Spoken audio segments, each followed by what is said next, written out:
touch me and see for yourselves. லூக்கா 24:39. என்னை தொட்டு பாருங்கள். இது கிறிஸ்து வழங்கும் வாழ்வு தரும் நற்செய்தி. கிறிஸ்துவே உமக்கு புகழ். இயேசுவின் அன்பார்ந்த சகோதர சகோதரிகளே, அன்பார்ந்த பிள்ளைகளே, அன்பார்ந்த தொலைக்காட்சி விசுவாசிகளே, Jesus was not a dead memory but a living presence. இயேசு ஒரு இறந்த நினைவு அல்ல, மாறாக உயிருள்ள பிரசன்னம், சன்னிதானம். உயிர்த்த கடவுள், வாழுகின்ற தெய்வம், அவருடைய பிரசன்னத்தின் முன்னால் நாம் இப்பொழுது இருக்கிறோம்.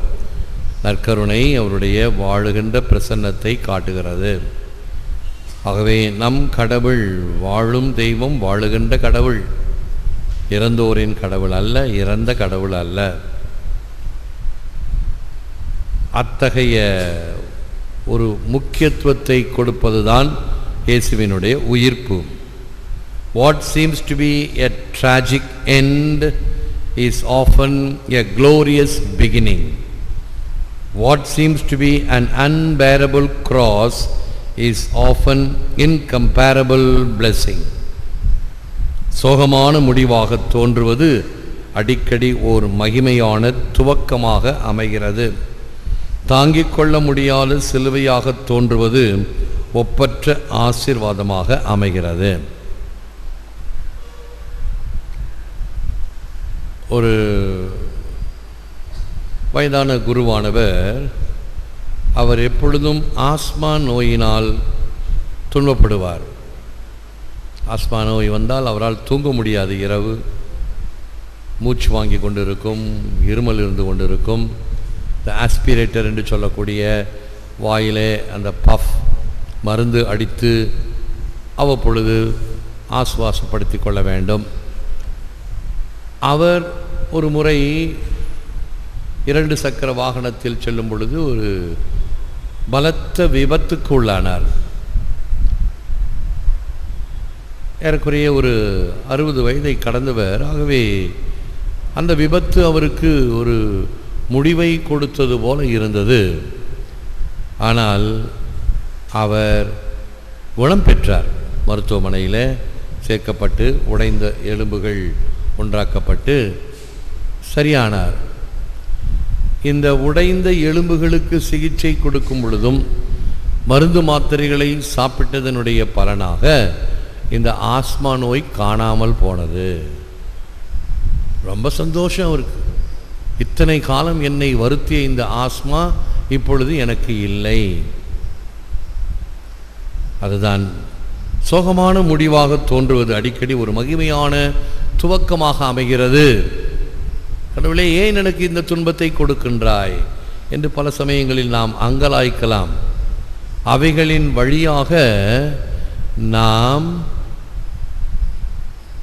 இன்னும் தூய்மையாக்கப்படுகின்றோம். எப்படி தங்கம் நெருப்பில் புடமிடப்பட்டு பத்தரை மாற்று தங்கமாக மாறுகிறதோ அப்படி ஒரு ஞானியிடம் ஒருவர் வந்து கேட்டார், வாழ்க்கையினுடைய துன்பங்களை எப்படி தாங்கிக் கொள்வது? வாசற்படியில் ஒரு சாக்கு போட்டிருக்கிறேன், கால் மிதித்து தூசியை தட்டி துடைத்து விட்டு வருவதற்கு. அதில் என்ன எழுதியிருக்கிறது பார்த்துட்டு வாங்க அப்படின்னா. நான் ஒன்று கேட்குறேன், இவர் என்னவோ சொல்கிறாரு. நீங்கள் போய் செய்யுங்க. வாசப்படியில் ஒரு சாக்கு போட்டிருக்கேன். அந்த சாக்கில் எழுதப்பட்டிருக்கிறது, கல், குருணை, உமி நீக்கப்பட்ட சுத்தமான அரிசி. கல், குருணை, நொய் இவையெல்லாம் நீக்கப்பட்ட சுத்தமான அரிசியா? அந்த சாக்கில் அந்த அரிசி இருந்தது. இப்பொழுது அந்த சாக்கு வாசற்படியில் இருந்து வருவோர் போவோரின் கால்களை துடைக்கிறது. அந்த சாக்கில் இருந்த அரிசி எப்படிப்பட்ட அரிசி? இவைகள் எல்லாம் நீக்கப்பட்டது. அதுபோன்று உன்னுடைய வாழ்க்கையில் இந்த சோதனைகள் பல விதமான குறைபாடுகளை களைந்து உன்னை புடமிடுகிறது. இயேசுவினுடைய சிலுவை பாடுகள் உடைய மகிமையான உயிர்ப்புக்கு அச்சாரம். இயேசு கிறிஸ்துவின் பாடுகள் இல்லை என்றால் உயிர்ப்பு இல்லை. பெரிய வெள்ளிக்கிழமை இல்லை என்றால் பெரிய சனிக்கிழமை இல்லை. ஆகவே தான் எல்லா இடங்களிலும் நாம் சிலுவை சின்னத்தை மையமாக வைத்திருக்கிறோமே தவிர உயிர்த்த கிறிஸ்துவினுடைய படத்தையோ சுரூபத்தையோ நாம் மையமாக வைத்திருப்பது கிடையாது. பீடத்தில் சரி எங்கு பார்த்தாலும் சிலுவை சின்னம். அதைத்தான் பெரிய வெள்ளிக்கிழமை அன்று திருச்சிலுவை மரம் இதோ இதிலே தான் தொங்கியது உலகத்தின் இரட்சணியம். திருச்சிலுவை மரம், அந்த மரம் புனிதமானது இயேசுவினுடைய பலியினால், இயேசு அதில் தொங்கியதால். மரத்தால் வந்த தீங்கை மரத்தால் நீக்க அன்றே முடிவு செய்தேன். ஓ ஃபெலிக்ஸ் குல்பா, ஓ பாக்கியமான குற்றமே, இந்த மீட்பரை பெற்றுவதற்காக அந்த குற்றம் தேவைப்பட்டது என்றெல்லாம் நாம் பாஸ்கா புகழறையில் பாடி மகிழ்ச்சியோடு துதித்தோம். The way to glory is the cross. சிலுவையே மகிமைக்கு வழி. If we live in this world like Jesus, we will be wounded too. Jesus' way of life goes against the grain. இயேசுவை போல் இவ்வுலகில் வாழ்ந்தால் நாமும் காயமடைவோம். கோதுமை மணி மடிந்து பலனளிக்க இயேசுவின் வாழ்வு மடிந்து மனமாகிறது. பலன் கொடுக்கக்கூடிய வகையில் இருப்பவைகள் எல்லாம் தங்களை இழக்கின்றன. சந்தனம் அரைக்க அரைக்க மனம், சாம்பிராணி அது நெருப்பிலே அனலிட அது புகையை கக்கும் பொழுது மனம். இவ்வாறு இவைகளெல்லாம் தங்களை அழித்து கொண்டு நல்லவைகளை தருகிறது. இன்னும் ஒரு படி மேலே போனால் சந்தன மரம் தன்னை வெட்டுபவரின் கோடாளிக்கும் மனம் தருகிறது. ஐயோ என்னை வெட்டுகிறான் என்று அது மனத்தை சுருக்கி கொள்வது அல்ல. இந்த முள்ளம்பன்றி இருக்கிறதே, தன்னை அடிக்க வந்தால் அது உடனே தன்னுடைய முற்களை விரித்து கொள்ளும், ஆபத்திலிருந்து காக்க, எதிரிகளை தாக்க. அதே போன்று ஒரு சில பாம்புகள் அருகில் வந்தால் அவைகள் ஒரு விஷத்தை கக்கும். அது கண்ணில் பட்டால் கண் குருடாகிவிடும். இவைகளெல்லாம் தற்காப்புக்காக மிருகங்கள் செய்கின்றவை. ஆனால் பாருங்கள், சந்தன மரம் தன்னை வெட்டுபவனுக்கு மனத்தை கொடுக்கிறது. இவைகளெல்லாம் அவர்களுடைய இயல்பான குணம். மனிதனுக்கும் அப்படிப்பட்ட நல்லவைகள் குணமாக இயேசுவை போல் அந்த தியாகம், இயேசுவை போல அந்த தாராளம், இயேசுவை போல பிறருக்கு உதவுகின்ற தன்மை வேண்டும். The true recognition of Jesus enables us to be His witnesses here on earth and we become Jesus alive in the world. இயேசுவை பற்றிய உண்மையான அறிந்து கொள்ளல் நம்மை அவரின் சாட்சிகளாக ஊக்குவிக்க உயிருள்ள இயேசுவாக இவ்வுலகில் மாறுகிறோம். வாழ்வது நான் அல்ல, என்னில் கிறிஸ்து வாழ்கிறார். நற்கருணையை உட்கொள்ளும் பொழுது நாம் இயேசுவாக மாறுகிறோம். கண்ட கண்ணுக்கு காட்டும் கதிரென பண்டும் இன்றும் என்பால் நின்று உணர்த்திடும் அண்டனே, உனக்கு ஓர் 16,000 தெண்டன் என் பொய்மை தீர்த்திடல் வேண்டுமே என்று தாயுமானவர். அண்டனே என்றால் என்னை ஆள்பவன். அந்த காலத்தில் கொத்தடிமைகளாக வாழ்ந்தவர்கள் தங்களுடைய எஜமானை அண்டனே என்று அழைப்பார்கள். அவர்களுக்கு பேர் பண்டு, பணிந்து வேலை செய்யக்கூடிய அடிமைகள் பண்டு.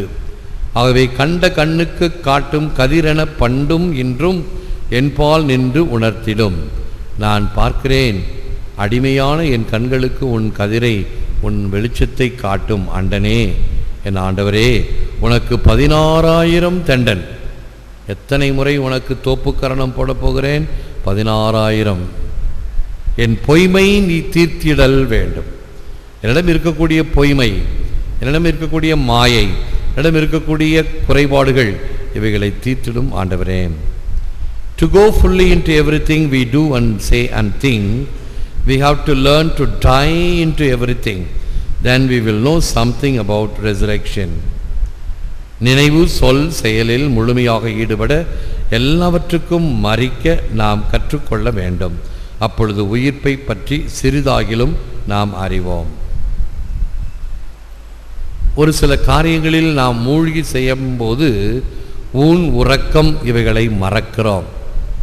சாப்பாடு, தூக்கம் இவைகளை எல்லாம் களைந்து அந்த காரியமே கருமமே கண்ணாயினார் என்பதை போல அந்த காரியம் முடிந்ததும் தான் நாம் மறுபடியும் அந்த பழைய நிலைக்கு வருகின்றோம்.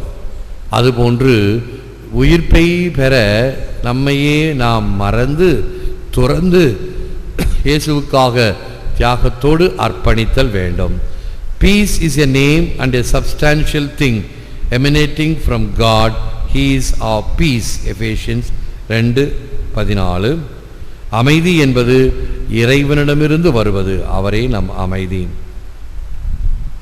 இப்பொழுது ஒரு சில ஆங்கில பாடல்களினுடைய வார்த்தைகளை தான் செபமாக இறுதி கருத்தாக கொடுத்து வருகின்றேன். Because he lives என்று சொன்னேன். அந்த பாடலை வருகிற ஞாயிற்றுக்கிழமை நாம் பாடுவோம்.